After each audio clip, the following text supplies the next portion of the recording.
Jason, it's almost like the universe doesn't want us to get together, man. Technical difficulties, bro. Yeah, we got to resolve now. Actually, I tried to restart my computer because it wasn't wanting to connect. And then Yeah. like I lost power, lost control of my cursor. It was like the weirdest thing, but then I reset it again and we're good to go now. It's Russia, bro. It's Russia. Yeah. It's China.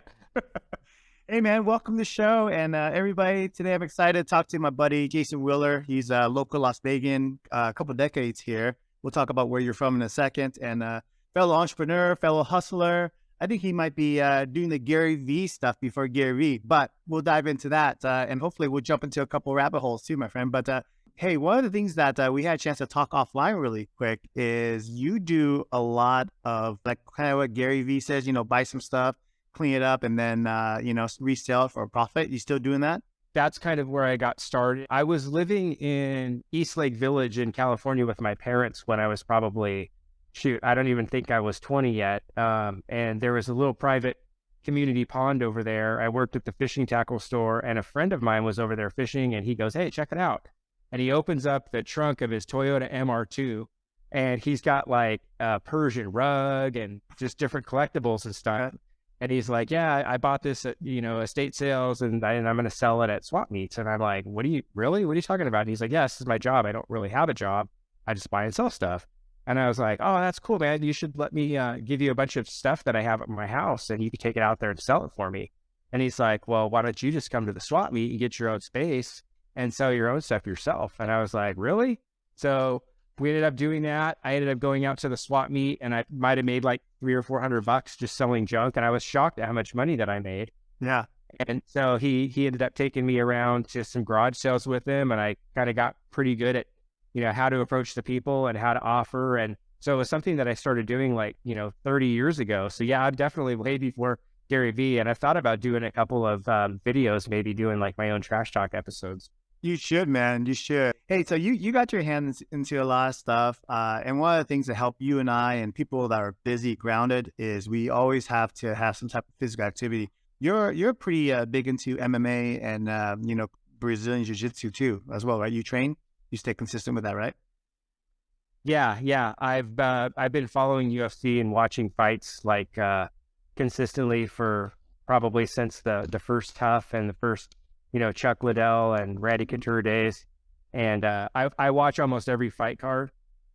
And during like the COVID lockdown, when everybody was kind of, I don't know if we're supposed to say that word, but when everything was kind of hectic and crazy, and watching buildings burn and stuff on the news, I was kind of like, you know what? I feel really uneasy because I don't know how to defend myself. I don't know how to fight. And I just kind of needed some fitness and some training in my life. So that was when I first started training, and somebody recommended that I try Krav Maga, and I literally had no idea what that was. So I ended up looking it up online, and there was a local place in town, Nomad. So I started training there. I've been there for maybe almost 2.5 years. Wow.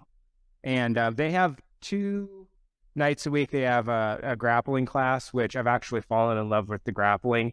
The striking and stuff, not as much, just because, it's kind of hard to go live with training strikes. You can't really like knock people out, but you can go full speed on the grappling. So that's really been a huge change in my life. It brought a ton of discipline into my life. Actually probably 6 months into that, I quit smoking weed just because of the discipline that started to come into my life and realizing that I didn't want to be high and I didn't want to be getting smashed by people because I was high. And not only that, but I kind of thought it was disrespectful to, even though that is kind of a big part of the jiu-jitsu community, like in some circles. Yeah. But it was just something for me that I wanted to change. And that's another thing too. Like if we end up going into that rabbit hole, you want to talk about weed or anything, since it's such a cultural thing now, I'm down to talk about that. But yeah, I love it. Good for you, man. Good for you. And you know what? I respect you so much for what you said earlier was, obviously, during the whole lockdown, a lot of strife going on, culturally, society wise, politics, all that stuff. And I think people do feel that way. They go, gosh, what's going on in the world here, right? And for you to actually, as a grown man especially, say to yourself, you know what, I feel like I'm a little bit ill-equipped to defend myself, my loved ones. So I got to do something proactive because I'll tell you right now, I've been trained my entire life, and the delusion that most guys have with their ability to defend themselves is astounding. There are guys out there that have never wrestled, never grappled, never taken a punch, and feel like they can take on the world for some delusional reason. And Yeah. it's good for people to have resets and reality checks like that. And I think jujitsu, grappling, any type of training will definitely help you with that. So kudos to you, man. Kudos to you. So 2 years, it gave you some discipline, gave you a different perspective. What are some of the other aspects you think you've got out of physical training? Are you more calm now than say before?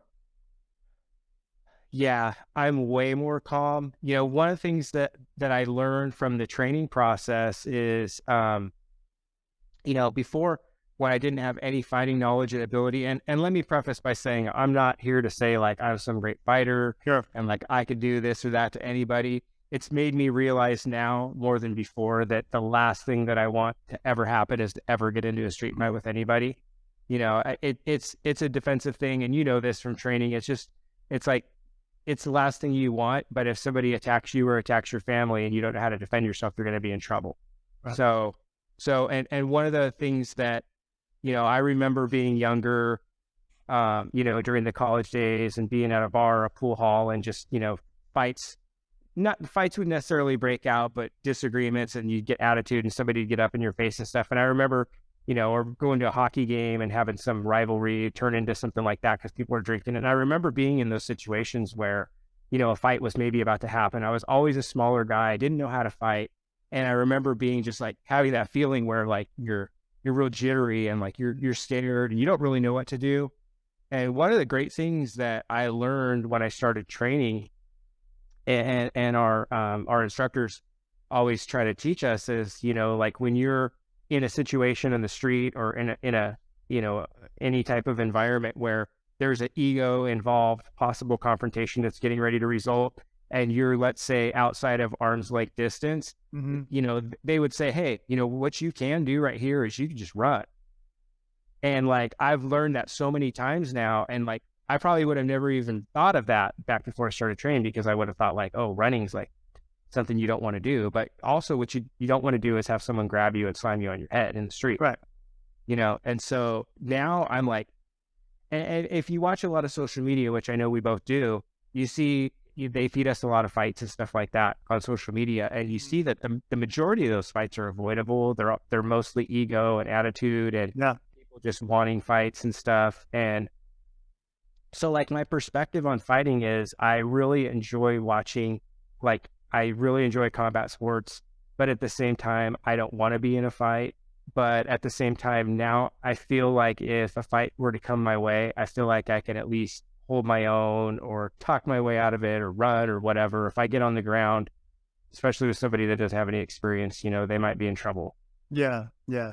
And that's the thing that it's important to, and I always endorse people to train because number one, it keeps your ego in check, right? Especially when you go in there and you grapple and because everyone gets the best of each other, right? You realize that this is not a movie. This is not a thing where, someone just dominates and stuff like that. You roll with enough people, you grapple with enough people, various styles, you're going to get tapped. And it's good for you to realize that, right? That's number one. Number two, that exertion of energy, that nervous energy that we get throughout the day, that anxiety, depression, all that stuff can have a pathway to exit your body. And I think with high intensity exercise like grappling, wrestling, things like that, really helps you kind of balance out and even heal.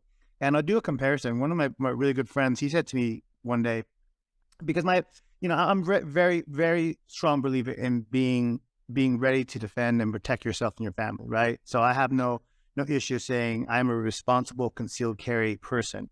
A lot of my friends are responsible concealed carry people.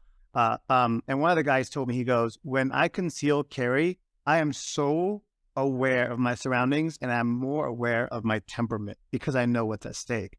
And training does that for people, I believe. When you have a skill set, you actually go, I never want to use this skill set because I know what's at stake. This is just in the case of worst case scenario. So, man, kudos to you, brother. But maybe we'll train one of these days. We'll get together, we'll roll a little bit, get a break a little sweat too. So, what's keeping you busy nowadays? You're still doing the product stuff, the resale. You're still doing real estate too, correct? Yeah, I'm still an agent. Actually, I just had to renew my license last week, so I had to go Mm, through all the continuing education, which is always fun. yeah. And then I've been flipping houses for the last couple of years. I actually have a property listed right now that was really a difficult property. It was a probate deal, Hmm. and it took me 13 months from when I met the seller to when I actually was able to get possession, Wow. between the probate and then fighting in court for a little bit after the deal was done. So it was a very, very hairy type of a deal that, somebody with experience in the industry would need to be involved in order to get it closed. So Yes. I was happy with the outcome, that I was able to finally get it closed. But man, I got a lot more gray hairs doing that deal, I'll tell you that. Yeah. Hey, preach, brother. People think, some of these social media influencers are making it look real easy. I think the process is simple, but the business itself is not easy. I don't think any business worthwhile is easy, and real estate is, no different. So you just gotta have a little bit of thick skin and some tenacity. So good for you, man. Congratulations on that. So I know you have a lot of points of view, and we want to dive into it a little bit.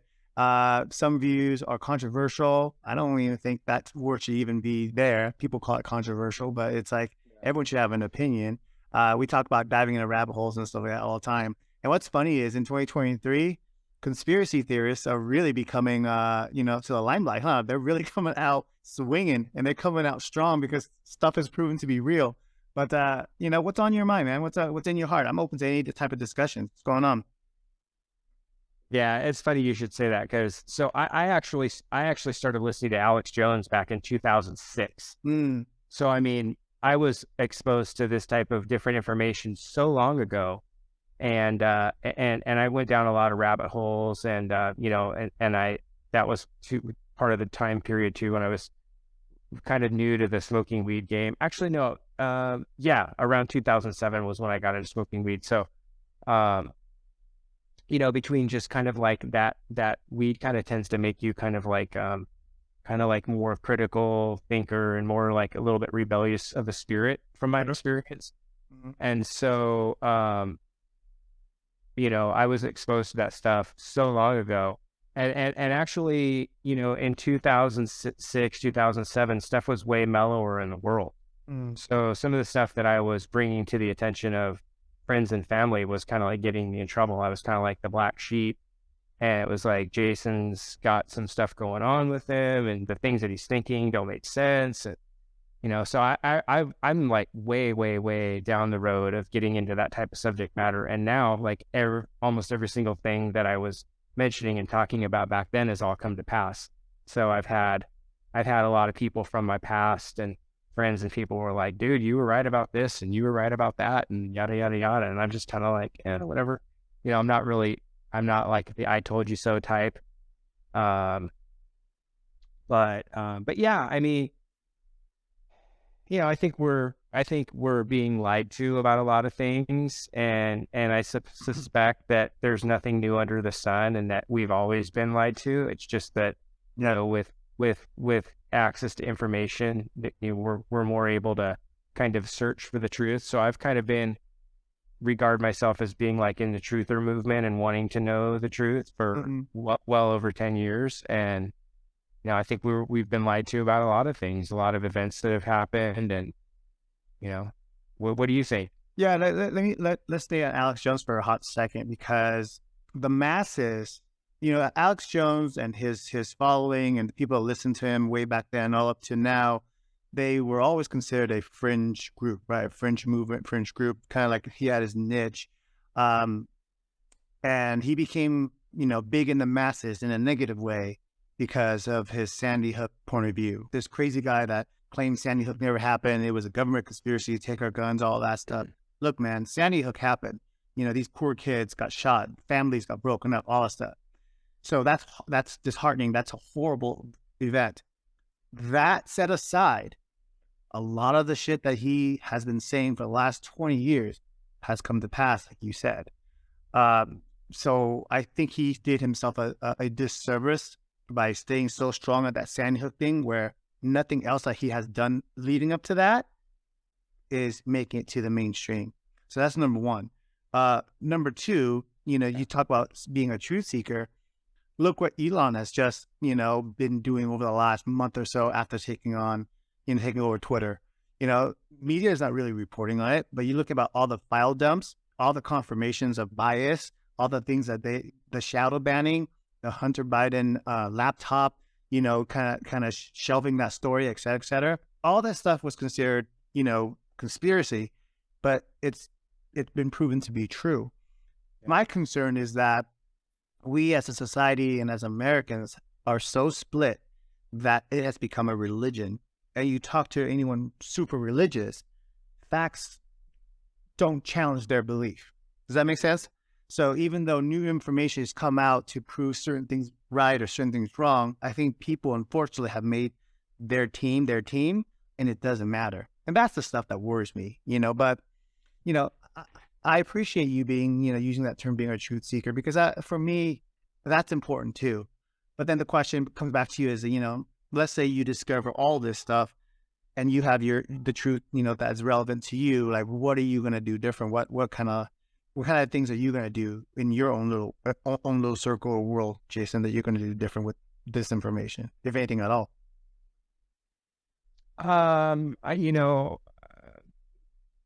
Well, what I would say to just run it back a little bit with what you were saying about Alex and stuff is I haven't really been that outspoken about, my beliefs or my views, because kind of what I discovered along the way is trying to be like a whistleblower. People either kind of already know what's going on and you're preaching to the choir, or like you said, they're on the other team and they're not open to it anyway. Yeah. So kind of what I learned is you can become this voice crying in the wilderness. That's all it's doing is it's hurting yourself to be that way. Sure. And so I haven't really been all that outspoken on it. And I'm not like, I'm not trying to argue with people. I just thought, you and I would be able to, we kind of have similar thought process on this stuff. So it's Sure. interesting when you have somebody like-minded, you can talk about, these things with. Yeah. So, but I mean, to me, the ultimate truth is like, who are we and why are we here? Like, what's our purpose? Mm. And during the time of, going through the lockdown and starting to train, I became like more disciplined because of the training. So I really thank martial arts for that. But with that same word discipline, you can kind of take the root word disciple out of that. And in that time, my walk with the Lord has gotten much more focused. Mm. And that's something that's really become a big part of my life. I mean, I read my online Bible like almost every night. I finished 2022 with 349 days in my online Bible, read almost every day. So, I mean, ultimately to be a better person with this information, but more important than that, because it's not about what we are and what we do, more about sharing the message, sharing the gospel of the Lord. Good for you. Did you grow up religious or no? So this came later in life over the last couple of years as you're evolving through training, through life changes and stuff. So this came to you over the last couple of years. Yeah, I mean, I wasn't raised religious, and I think I first like came to the Lord like around 2012 when I had some life changes happening. Mm-hmm. But it probably wasn't until maybe the last few years that I had like a better understanding, because if you don't really read the Bible and read the written word, what it actually says, then you can only speculate or guess or go by what other people are telling you. And there's so much disinformation, misinformation, corruption, and different points of view that I feel that you really have to go directly to the word and read it for yourself. Mm. So that's really changed like my point of view as far as, the gospel message is that our salvation is based on the finished work of Jesus Christ being crucified on the cross, being resurrected from the dead, and his death, burial, and resurrection, and our belief thereon is the way that we would be saved. And it's it's not like I didn't quit smoking weed because of that. Like I quit because it wasn't good for my life. Mhm. But I don't think like you have to quit drinking or you have to quit smoking weed or you have to become like some great person, because the gospel message isn't that it's by what we do, it's by our faith. It's not by anything that we do, because we're not able to save ourselves. Yeah, yeah. No, I hear you. It's funny that you bring that up because I was raised, and I think just by default of tradition and being, ethnic, being Vietnamese, I was raised somewhat Buddhist. And then through my adult life, I really just became agnostic, borderline atheist. But as I age and as different things happen in life, I do kind of like you, where I go, hey, what's our greater purpose? What's our greater cause? What's out there beyond this flesh and bone that we're experiencing in life? And I find myself asking those questions, and I find myself being attracted more than ever, at least, to being open to some type of religious faith. I think I'm still exploring that personally. So I don't know where that journey is going to take me, but I do respect the fact that you found something that calls to you. So you think? Let me ask you this then. Let's stay on the religion for a little bit. Where do you think religion goes wrong in terms of organized religion? Because we have to be truthful in saying that it does have a bad connotation. And I'm not talking about Christianity either. I'm talking about all organized religion, right? Yeah. Where do you think it goes wrong? Yeah, no, I agree with you. And man, I mean, that could be a rabbit hole of a conversation, but and I've said this a few times, like the worst thing about Christianity, unfortunately, is Christians, Mm, myself included, I mean, and I think that we get a bad rap because people that aren't believers or that don't understand the story, they think that we're all hypocrites. And it's like, but what we're saying is we know we are the most fallen, we're the most broken. That's why we believe and we have a savior. It's not because we're saying we're perfect or we're great, or because, we accept the Lord and then we stop sinning. I mean, mhm, we are a sinful species of people. So I mean,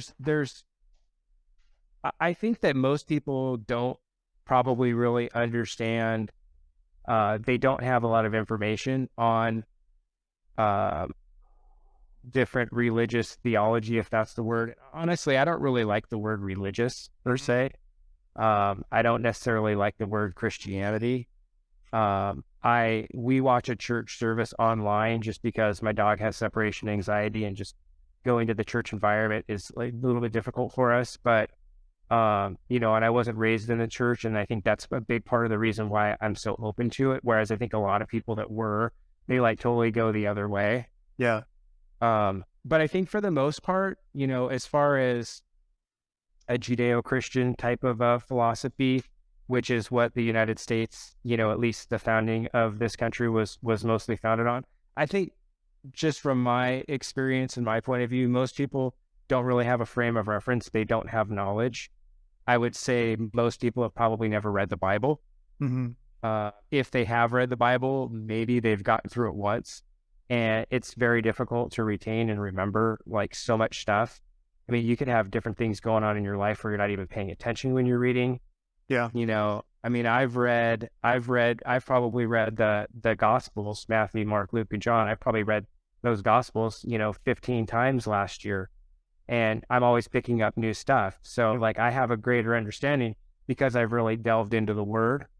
Um, you know, and I think for a person who doesn't have faith or doesn't have a framework or doesn't have an understanding, it's hard because you don't know, and then you're like asking your friends that are Christians, and you could talk to 10 different people and get 10 different Yeah. viewpoints on Mhm. so many things. Like the Roman Catholic Church is a big, huge aspect of Christianity. But like if you watch the show The Chosen, which is great, I highly recommend it. That gives you kind of like, even though it's a show and it's not the reality of what happened in the situation, I think that the producer does a good job of really scripturally sticking to what was going on. And you kind of see it more where these people are living in these towns that have this Roman occupation where there's you're never anywhere in town where there's not Romans standing around. Mhm. And so, eventually after Christ's resurrection and like when you get into books like the books of Acts and Hebrews and things like that, after Christ was resurrected, and the people really, really believed now because they watched him die, then they watched him come back. So the point is like what ended up happening was as his ministry really, really spread and grew, and like people really, really were believing, and the numbers were getting so large, like the Romans, they basically were like, we gotta, like, we're losing control, we're losing power, and we're losing the hearts of the people. So they kind of like, from my perspective, they kind of co-opted Christ into the Roman Catholic, which, I don't want to say anything negative about them, about that sect or that philosophy, but, you know, they put a lot of emphasis on the people and the saints and stuff, and it's not so much about Christ. Mm. And so I just think there's so many viewpoints, and there's so much of the lack of information that's like a big problem with getting everybody on the same page with understanding what the actual message is, Yeah. if that makes sense. No, it does. It does. And I think that's why there's so many different sectors within almost the same religion, right? Is because you take one leadership and it veers a certain way and it kind of just the trajectory changes. I think for me, one of my challenges with organized religion is because I do not have faith, not in the deity per se. I do not have faith in people, meaning that to have an organized religion, a church or what have you, someone has to be the head of it. And just like big corporations, just like big government, when you put a human being at the helm of it, power is freaking addictive, man. It's like that old saying, right? Absolute power corrupts absolutely. And you see it time and time and time and time again, right? You see these big mega churches, not to name any names, but you see these big mega churches and these pastors are making millions and millions of dollars, and their flock are, majority of their people are just average everyday people and committing a certain tithing to them. And these guys are out there flying private jets and they're tax exempt. They live in mansions and stuff like that. And me not being a Christian or not really have thoroughly read the Bible, I even, without reading it, I question if that was, Jesus or God's vision. I don't believe so. You know what I mean? And I that's agree. aspects of that is what keeps me away from organized religion. But I tell you what, man, some of the best things that I do for myself, for my sanity and for my healing, when I have a tough day, I have certain tools, mechanism, but I've been going down, a fun rabbit hole of discovering Christian music just because, some of the words really speak to me. And one of my friends who's really devout Christian, he said, God is unique. People make the mistake of thanking God when things go good. They go, oh, my house is great. My business is great because life is going great because of God. God doesn't appear when things are great. God appears when you need him the most, when you're down in the dirt. So people make that mistake. So a lot of times when you say, hey, I haven't experienced God yet, I haven't experienced God yet. Well, he shows up differently than you expect. He doesn't show up during the great times. He shows up when you need him the most. It really hit me differently, but I don't know where I'm going with that either. It's a unique, nuanced conversation when you talk about religion. But for me, I'm open to learning about, every aspect of things of that nature that I don't understand. I just have a hard time with organized religion. You know what I mean? And that's why I asked you if you had any concerns about organized religion. But, um, I think at the end of the day, don't you feel that action is the ultimate, you know, proof in the pudding, meaning that you can say all these things, you can preach all these things, but how you live your life and how you act in the world is what makes you a good Christian, a good whatever, a good person. Do you value that more than someone being preachy? I guess is what I'm asking. Um, yes and no, and I don't value people being preachy. Mm, I mean, we shouldn't be preachy. We should share the gospel, and it's actually very easy to do that when people are open to it. And a lot of just conversations that you'll have with people in life and passing at the gym and training or other yeah. things, a lot of times they will say something that kind of shows that maybe they're open to that conversation. Or you can just ask a question if they're interested in spiritual matters or stuff. And Mm, people will either say yes or no. And then you can share your experience. You can share the gospel without being preachy. The worst thing you can do is be preachy with somebody that's not interested, mm, and and a lot of people won't be interested, and they'll usually let you know that, and it's just, it's no big deal. You just move on to other conversations. But no, I don't believe being preachy is a good thing. But we are supposed to share the gospel. Mm-hmm. And so, but no, I don't necessarily, I think what happens is your heart begins to be softened when you read the scriptures, and you know, like when your body and your mind and your heart becomes emotional from reading scriptures, Mm-hmm. and you're reacting, like you can feel the truth and it makes you become emotional. That's when you know that you're reading truth. And so, you end up believing before you're even close to, you're still a very sinful person. And as you walk with the Lord, you start to realize that your sin is bad, and that you really need to clean up your life. And so you start to change things in your life, and you start to be more of the light and a better example to other people. But no, I don't believe that it says in the scriptures that it's not about what we do.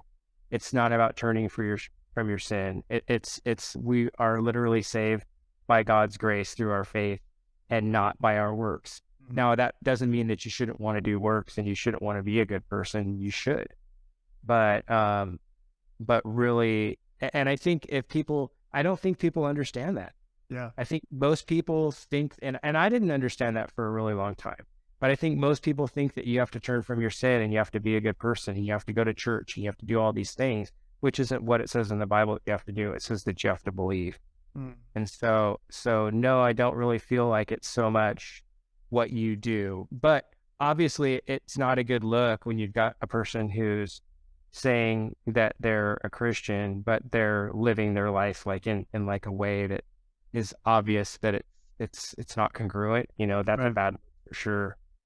I think, for me, I'm very open-minded to people finding what framework works for them. And if it helps them become a better person, then I'm all for it. And that could be, like I said, religion, that could be martial arts, that could be a group of friends, family that you've cultivated. I think at the end of the day, the result is what, for me, is the most important. Is like, how is your life? Are you doing a quality of life? Are you treating people kindly? Are you helping others? I think those are the most important things as far as I'm concerned. But good for you, man. I'm very happy for you that you found your way to your faith. And I think for a lot of people, like you said, they kind of shy away from it a little bit just because you just never know how people are going to receive it. I think people need to just be able to be open and hearing both sides, whether you agree or not. I think that's another thing too, man. Don't you feel like the art of conversation has been lost over the last couple of years? Like we can't just have conversation anymore. Everyone just has to make a point or agree or disagree. Yeah, unfortunately, there is a lot of that. Yeah, it's just the way society's changed because of social media, and just the way the world's changed. But what is it? Is that something that's hardwired in us, you think? That just, what is it? The need to be right? Is that what it is? I don't know, man. You're asking the wrong guy. I don't know. What drives that? Why is being right so important to us, do you think? Um, I don't know. I mean, I would imagine that's a symptom of being a human being, that we want to be right. We don't want to be wrong, which it's interesting because if you think about it, if we have the desire hardwired into us to be right, wouldn't we have the desire hardwired into us to want to know the truth about what is right? I agree. I agree. That makes total sense to me. That makes total sense. Yeah. Yeah. So I approach things, like, as far as spiritual matters, I approach things very logically. If it takes two people to make a baby, and you go back to the beginning and the first two people weren't there, then there has to be one of two things: either creation of some sort, or maybe like a Big Bang theory of like destruction of two nanoscopic particles colliding, and out of that, a destruction that spawned creation. Right. Which to me, I mean, between DNA, which is a genetic blueprint, and between mathematics, which is like a language that transcends all people. Mm. These are these are things that I think point to a creation and a blueprint and a design. So that's what took me into the direction of even considering that there could be a God. Because before, when I didn't know, like maybe when I was younger, maybe I might have thought the same thing. Like maybe I would have thought like, oh, maybe I'm an atheist. Like maybe there is no God. Like maybe, Yeah. but I think being logical about it, it's kind of like, well, let's ask ourselves some questions. How did we get here? Eventually, at the very beginning of it, we had to either be created or through a destructive event, which I don't believe. So I turned to the creation side, Yeah. so that's kind of where I was able to go with it. And another thing I would say too is, there's a lot of scientists and different people out there over the years that have tried to investigate or disprove the existence of Jesus Christ. Mm-hmm. And whether or not people believe he's the Son of God or he is God or is the same as God or not, like almost all of those experiments to try to prove that he didn't exist or to find out whether he did or not, like almost all of those failed. Like almost all of history points to the fact that he was actually a real human being that walked this earth, and he was definitely crucified.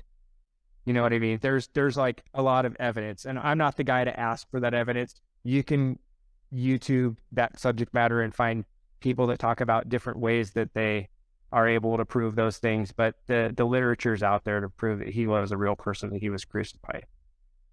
Like I feel like this, um, asking somebody to believe on the Lord Jesus Christ, to believe that the death, burial, and resurrection and our belief thereon is the way to salvation. That's a really hard ask Sure. of someone. Asking them to believe that there is a God, that's not a very hard ask. It'd be very easy to just be like, yeah, there's got to be something, but we have no idea what it is, and we really never will.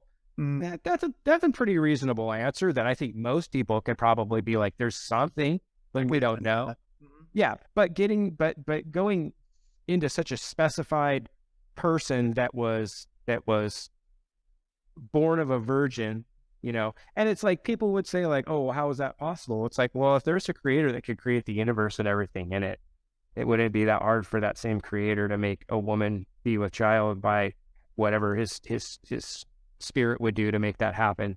I mean, all things are possible. So if you think of that creation's possible, there's a lot of other things that would seem impossible that really shouldn't seem that impossible. Sure. No, you actually kind of inadvertently hit it on the head for me on where I have my conflict, because at the end of it all, between the two, two scenarios you were talking about, whether it's creation or whether it's Big Bang Theory, at some point you have to go on blind faith, right? So you either have to go on blind 100%. Yeah, that creation was done through an almighty being, God. Let's use God for the term, and then everything subsequently after that is through God. That's going on 100% blind faith, right? Or nothing became something by accident. Sometimes I feel that's even a bigger leap of faith, to be honest with you, and that's where lies my conflict too. You know what I mean? Like I said, I'm not religious, but I do believe there is, and you expressed it very well, Jason, is that it's much easier for people to conceptualize and understand, okay, maybe you're not following a certain religious path, but it's easy for you to accept that there is a being out there that started this creation process. And maybe I do fall into that category then. But yeah, I think for me, I resolve to the fact that, like you said, I don't think we'll ever, at least while we're alive, to have tangible proof of either or. So it's almost like, what is it that is worth us exploring and doing now while we're alive? And for me, it centers around trying to be the best person I can be and trying to be a good person, which, by the way, I fail on occasion, and I will continue to fail for the rest of my life. Sure. And I think that's, at least for me, that's a healthy way to live, is to have perspective. But I think we can go on all day about this. And I love conversations like this. And that's what I appreciate you, is like, we see things eye to eye, and then we see things that aren't eye to eye. But I think these conversations need to be had because I think they're super interesting more than anything else, right? Um, so you're gonna come back on when I get my studio done? Yeah. Can I leave you with one thought? Yeah, yeah, for sure. Is that, we will never know. And Hmm. and we do ultimately we do go on faith. And you'll find a lot of people that they want proof of everything. And I mean, there was people that saw Jesus's miracles that wouldn't believe, that saw with their own eyes that still wouldn't believe. So there's never 100% proof of anything. At the end, it's based on our faith. I think that word carries a lot more than people allow it to carry. You're right. Yeah, it goes on faith, man. Hey, dude, I enjoyed this. So like I said, when we were connecting offline and kind of figure out what we want to talk about, I said, don't worry about it. Let's just talk. I love For these sure. conversations, man. And I respect you as a man, as an entrepreneur, as a person of faith, for us to have conversations that we're in align with, that we're not in align with, and that we're in the gray area, because this is what it's about. So I thank you, brother, for your time. Give me about 3 weeks or so. I'll finish up the studio and I'll start lining up the guests, and I'd love to have you back on. That would be awesome. Thanks so much, Rick. Man, thanks for your time, brother. You have a good weekend, man. Take care. Okay, you too.